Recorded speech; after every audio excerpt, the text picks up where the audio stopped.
Hello बच्चों, Chintu classes में आपका स्वागत है। आज आपके सामने मैं Schrodinger wave equation for H atom लेके आया हूँ।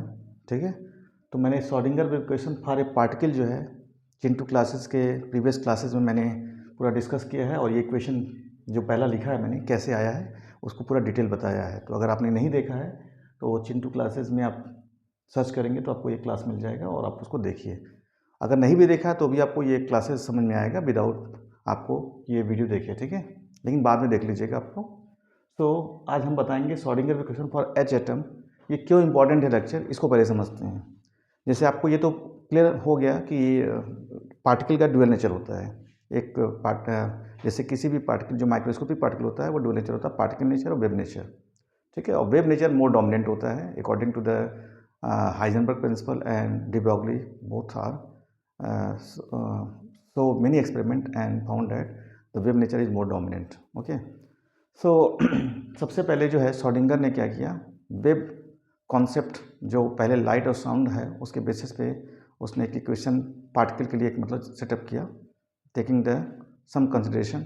जैसे वो उसने क्या किया, प्लेन वेव इक्वेशन लेके उसने जो है डी ब्रॉगली इक्वेशन को कंसिडर किया और टोटल एनर्जी तीनों को इंक्लूड करके एक इक्वेशन डिराइव किया जो कि कार्डियन फॉर्म एक्स वाई जेड में ऐसे ये आता है ना। जैसा मैंने बोला कि इसको ऑलरेडी मैंने शेयर किया हुआ है तो आप लोग इसको जरूर देखिएगा। ठीक है, तो एच एटम का क्यों सोल्यूशन इंपॉर्टेंट है, बिकॉज आपको इस इक्वेशन को सॉल्व करते समय क्या क्या जानोगे, आपको ये जानोगे कि क्वांटम नंबर्स जो है वो कैसे आए। हालांकि क्वांटम नंबर जो है वो ओल्ड कॉन्सेप्ट में भी बोर्स थ्योरी से एन के बारे में पता चला था, समरफोल्ड से एजमुथल क्वांटम नंबर, और जो मैग्नेटिक इफेक्ट जो है वो जीमेन इफेक्ट जो हम लोग ने पढ़ा है वो चीज़ें वहाँ पे मिल गया था, यानी कि एन एल एम। लेकिन उसका पूरा डिटेल इन्फॉर्मेशन जो है हम लोग यहाँ भी जानेंगे कैसे वो क्रिएट हुआ, कैसे आया इस इसका। और आपको पता है ना कि एन की वैल्यू अप 1 to स्टार्ट करते हैं अप टू इन्फिनिटी तक होता है, एल की वैल्यू 0 to n-1 होता है। तो कैसे जो कंडीशन है वो कहाँ से क्रिएट होता है वो इस इक्वेशन को सॉल्व करने पर पता चलेगा इस इसको। और सबसे इम्पॉर्टेंट है इस इक्वेशन में देखिए साइज जरूरी है और एनर्जी। तो एनर्जी और वेव फंक्शन, तो वेव फंक्शंस जो होता है is the main origin of the radial part and the angular part. जो आप सिर्फ ऑर्बिटल्स की बात करते हैं एस पी डी और एफ ऑर्बिटल्स, और जो एनर्जी कहाँ से क्रिएट होता है और रेडियल पार्ट जो होता है ये भी आपको इसी लेक्चर से समझ में आएगा कि आपको कैसे मिलता है। तो मैंने लेक्चर जो है ये लेक्चर जो है आपको सिर्फ कार्डियन और पोलर फॉर्म एच एटम के लिए सॉल्व किया है। फिर नेक्स्ट लेक्चर में हम जो है पोलर फॉर्म से कैसे हम एंगुलर और रेडियल पार्ट को कैसे डिस्क्राइब करेंगे बताएंगे इसको। Then I will start the quantum numbers, Hund's principle, Pauli's principle and वाव प्रिंसिपल। ठीक है ना, लेकिन पहले बेसिक जाना जरूरी है। ये क्लास ऐसा नहीं कि लिमिटेड यूजी क्लास के लिए है या पीजी क्लास के लिए, क्लास 11-12 के बच्चे भी इसको देख सकते हैं। जस्ट मैंने मैथमेटिक्स को कम से कम रखा है और कॉन्सेप्ट को ज़्यादा देने की कोशिश किया है। तो चलिए स्टार्ट करते हैं। तो सबसे पहले आप देखिए Schrodinger equation for a particle जो होता है in Cartesian form, del two psi upon del x square, del two psi upon del y square, ये वाई होगा बाई मिस्टेक में से मैंने लिख दिया इसका, this one is the y, ये मैंने वाई होगा यहाँ पे। ओके, और del two psi upon del z square और plus 8 pi square m upon h square E minus b psi equal to 0। इसमें m mass of the particle जो हम लेंगे, h Planck constant, E is the total energy, V is the potential energy और psi is the wave function of एक particle जिसको हमने wave nature के लिए लिया है। ठीक है, ये इक्वेशन है। अब हम इस इक्वेशन को हम लोग एच एटम में कैसे कन्वर्ट करेंगे। तो आपको मालूम है ना कि एच एटम में एक प्रोटॉन होता है और एक इलेक्ट्रॉन होता है। तो प्रोटॉन आपका जो न्यूक्लियस होता है उसका चार्ज जेड आपका यहाँ 1 होगा, और इलेक्ट्रॉन, तो हमने प्रोटॉन के मास को m ले लिया है, मास ऑफ द प्रोटॉन यानी कि न्यूक्लियस का मास को m लिया है और इलेक्ट्रॉन के मास को m ही लिया है, और ये डिस्टेंस r है। तो यहाँ पे मास जो है वो सिंगल पार्टिकल था, यहाँ पे आपका चूँकि 2 मासेज हैं तो आपको मालूम है ना रेडियस मास लेते हैं तो रेडियस मास जो होता है mu equal to m into m e upon m plus m e. ये रेडियस मास में हम इस m को रिप्लेस कर देंगे। और जो पोटेंशियल एनर्जी आपने फिजिक्स में पढ़ा हुआ 1/4πε0 Q1 into Q2 upon R होता है, तो आपका Q1 जो है mass charge of this nucleus Z E into E upon R. इस जेड को हम 1 रखेंगे क्योंकि एच एटम के लिए जेड 1 होगा इसका। तो हमारा ये जो इक्वेशन है वो 1 इक्वेशन, उसमें m को हम न्यू से रिप्लेस करेंगे और जो v है उसको हम रिप्लेस करेंगे इससे। तो चलिए हम इसको रख देते हैं, बाकी सब हम सेम रखेंगे। तो इक्वेशन 1 में क्या होगा, आपको जैसे कि जैसे आपको लिखना है यहाँ पे, बस m को क्या करना है म्यू कर देना है और v को आपको चेंज कर देना है, ये कर देंगे। मैंने यहाँ z को वैल्यू 1 यहाँ पुट कर दिया है। तो ये आपका जो इक्वेशन आ गया, this is the Schrodinger equation for H atom. तो देख लीजिए क्या इसमें चेंजेज है, ऑलमोस्ट सेम है, बस m को म्यू करना है और b को लिखना है। मैंने क्यों करना है मैंने आपको यहाँ पे ऐसे समझा दिया है। ये बहुत डिफिकल्ट चीज़ तो नहीं है, आप समझ सकते हो। रेडियस मास लिया है और मैंने पोटेंशियल एनर्जी का टर्म लिया है। अगर इसको आप v लिखोगे तो भी चलेगा, लेकिन आपको जानना होगा कि एक्चुअली v होता है क्या है, पोटेंशियल एनर्जी, ठीक ना। तो ये मैं लिख देता हूँ यहाँ पे, this is a potential energy PE, ठीक है, ये आपका PE है पोटेंशियल एनर्जी। तो आपका इक्वेशन जो है आपका इक्वेशन 2 मिल गया, ठीक है। आई थिंक 1 से 2 में आपको कोई दिक्कत नहीं है, बस आपको दो चीज़ें करना है, m को म्यू में रिप्लेस करना है और v को इसमें रिप्लेस करना है। अब देखिए ये इक्वेशन अगर ध्यान से देखें तो आपने अगर मैथमेटिक्स बहुत अच्छे से स्टडी किया है तो भी आपने सेकेंड ऑर्डर डिफरेंशियल इक्वेशन पढ़ा होगा सिर्फ एक वेरिएबल का, लेकिन यहाँ देखिए 3 वेरिएबल्स हैं, 3 वेरिएबल्स का डिफरेंशियल इक्वेशन फॉर्म हो रहा है सिर्फ एक एच एटम के लिए, ठीक है। तो ये सॉल्व करना जो है बहुत डिफिकल्ट है, is very difficult to solve, not for the chemist. Mathematics के लिए भी सॉल्व करना बहुत ही मुश्किल है, ठीक है।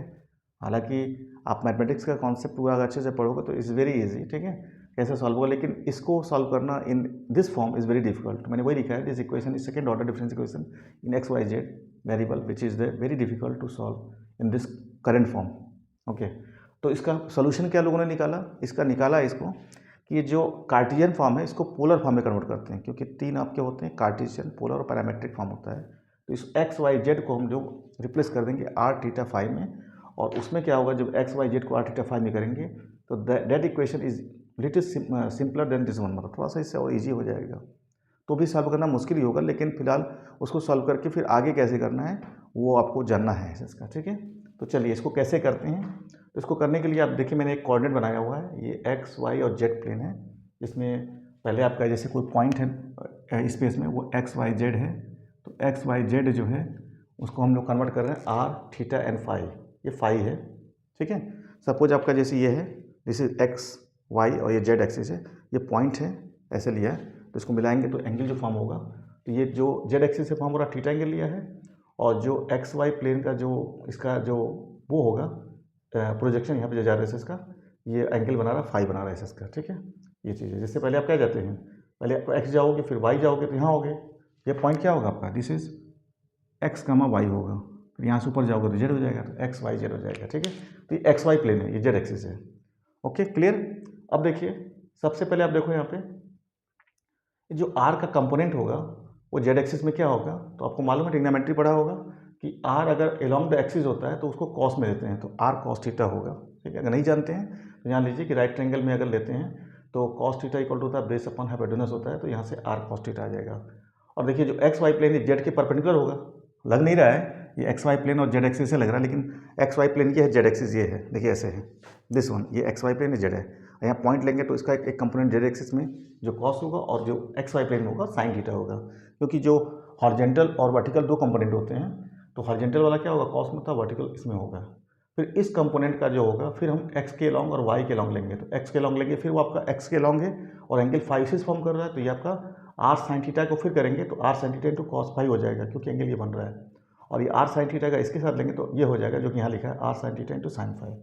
तो बेसिकली जो कंपोनेंट कैसे मैंने स्प्लिट किया है एक्स वाई जेड को ही समझना है, तो एक्स इक्वल टू आपका आया r sine theta cos phi, जो मैंने समझाया, y r sine theta sine phi और जेड आर कॉस थीटा आया, ठीक है।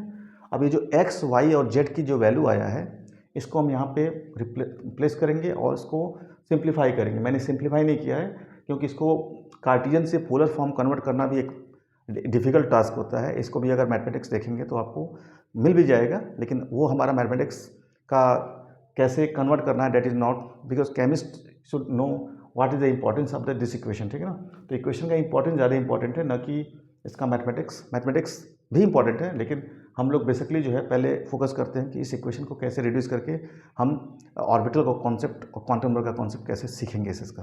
तो चलिए, तो हम एक्स वाई जेड की वैल्यू इसमें रखने के बाद, प्लेस करने के बाद, इसको सिंप्लीफिकेशन करने के बाद जो फाइनल इक्वेशन आता है वो इस फॉर्म में आता है, 1/r² del by del r square del psi upon del r plus 1/r square sine theta del by del theta sine theta d psi upon d theta plus 1/r square sine square theta del two psi upon del phi square plus 8 pi square m upon h square e plus, ये तो आपका same चीज़ है, मतलब बस ये x y Z जो है replace होकर ऐसे चेंज हो रहा है, ठीक है। देखिए यहाँ थीटा भी आ रहा है, आर भी आ रहा है, थीटा भी आ रहा है, फाई भी आ रहा है, ये फाई भी आ रहा है, ठीक है। तो ये आपका इक्वेशन जो आया है, this is the polar form of the Schrodinger equation, this is the polar form for H atom, ठीक है। तो ये पोलर फॉर्म में हो गया इसका। तो ये इक्वेशन से ये इक्वेशन थोड़ा सिंपल हुआ, लेकिन अभी भी मतलब क्या है, सॉल्व करना उतना ईजी नहीं है। तो ये इक्वेशन जो है, equation 2 is known as a Cartesian form और equation 3 is known as a polar form. तो हम लोग नेक्स्ट क्लास में जो है इस पोलर फॉर्म इक्वेशन जो को फिर लिखेंगे और इस इक्वेशन से फर्दर कैसे हम प्रोसीड करेंगे वो हम डिस्कस करेंगे। तो हम इस इक्वेशन को पूरा सॉल्व नहीं करेंगे, लेकिन हम ये जान जाएंगे कि क्वांटम नंबर्स और ऑर्बिटल का जो कॉन्सेप्ट है कैसे क्रिएट होता है यूजिंग दिस इक्वेशन, ठीक है। तो इसमें आपका जो आर, थीटा और फाई है उसका क्या सिग्निफिकेंस है और उससे किस तरह से हमको एनालिसिस करना है, और केमिस्ट्री का कौन सा मेन जो पार्ट है ऑर्बिटल और जो रेडियल पार्ट है वो कैसे हम यहाँ से सीखेंगे, और क्वांटम नंबर्स के बारे में भी जानेंगे इसका, ठीक है। तो आज के लिए इतना देन देते हैं, नेक्स्ट क्लास में हम लोग जो है इसको फिर प्रोसीड करेंगे। तब तक के लिए थैंक यू। और आपको अगर ये वीडियो पसंद आया है तो चैनल को सब्सक्राइब कीजिए और वीडियो को लाइक कीजिए। Thank you.